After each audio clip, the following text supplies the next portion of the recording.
Tensyonado ang pagpatuman sa demolition order sa sobra 200 ka mga balay sa Barangay Tablon sa Cagayan de Oro City. Ani ang report. Wala sir, wala sir.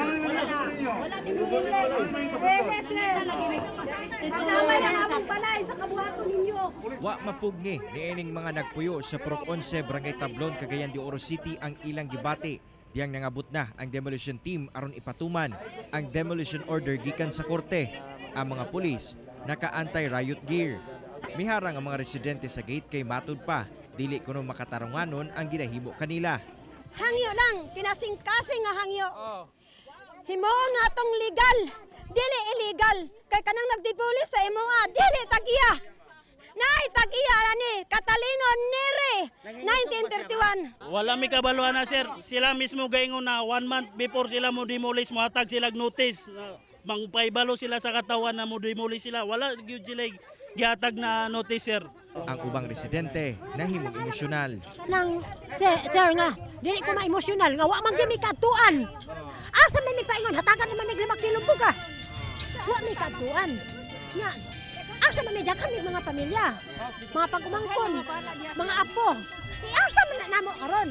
Taod-taod mihangyo ang representante sa mga residente ngadto sa barangay council, sa sheriff ug sa representante sa tag-iya sa yuta nga hatagan og dugang napulo kaadlaw ang mga residente aron sila mismo ang moguba sa ilang balay. Wa sila kabalo asa ilang direksyon, asa sila mo paingon, luoy ba luoy. Tao ba yapon sila so humanitarian consideration na lang, una lang na yatong Sige ato lang hangyoon ang imo nga pamaagi. kumusugot ba sila. Representative sa owner nga maka-decide. Apan wala misugot ang representante sa tag-iya, sanglit dugay panahon na kuno ang ilang gihatag ngadto sa mga residente sa lugar ug misulod na gayud ang otoridad ug gisugdan ang pagdemolish sa mga kabalayan. Busa ang ubang residente, sila na mismo miguba silang istruktura. Ang pipila ka tuig nga pagpaningkamot o paglaom sa mga residente diniya sa Purok 11 Barangay Tablon, Cagayan de Oro City nahanaw na. Human nga nahinayon gayud ang demolisyon dining dapita. Diniya sa kong likuran, makita nato nga pinaspasay gayud ang demolition team sa pagguba sa mga istruktura. Anaa sa kapin 200 ka mga panimalay ang apektado sa demolisyon nga miabot sa sobra libo ka mga residente.